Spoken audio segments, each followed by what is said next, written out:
J, G, R. Have you ever seen a video of a crash test dummy and be like, I want to see that, but let me decide what it crashes into? Then Turbo Dismount is the game for you. The great thing about Turbo Dismount is the amount of combinations and options you have.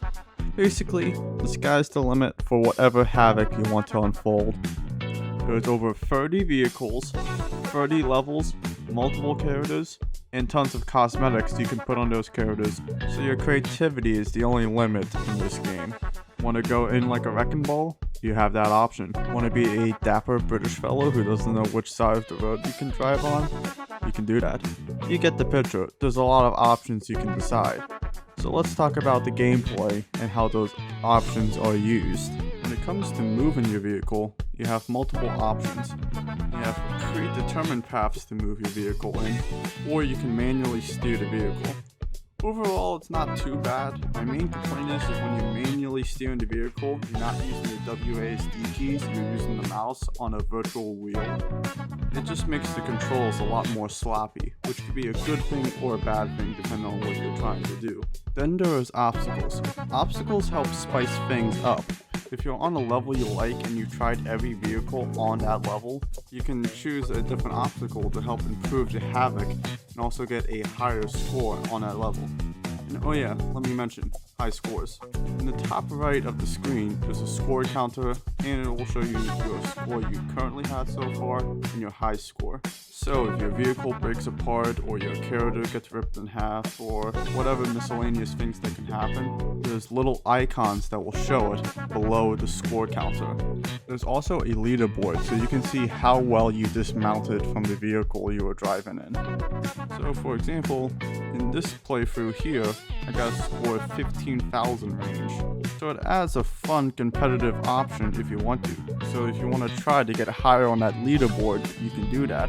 And it shows the impact of what you just did a few moments ago with that high score.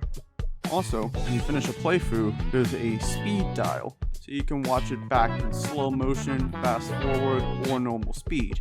It's very helpful, especially if, for example, you had it on character camera and you decided you wanted to see what happened in first person. You can re-watch it happen in first person to see how it looked.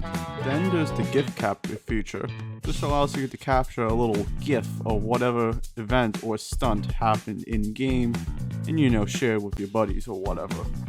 It's a great feature because you don't have to download any external screen recording software to record any footage that happens in game, like Bandicam, which is ironically what I'm using to record this footage for this video.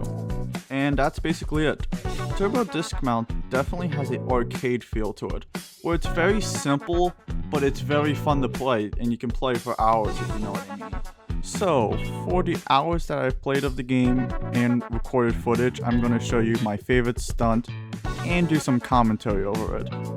So here's my favorite stunt. I don't know what happened to the audio, but I don't really care at this point because I'm about 3 hours behind schedule at the time I'm recording this. So basically, I'm in this Mustang, and then bam, it completely destroys it, and you just fall down the cliff, and like multiple parts of the body just snapped off. And then police cars just start falling down. It's pretty like epic, if you know what I mean.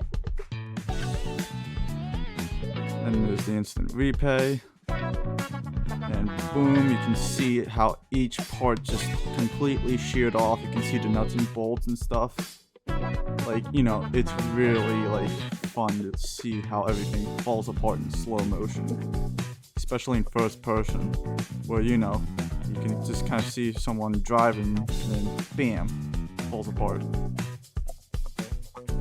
Okay.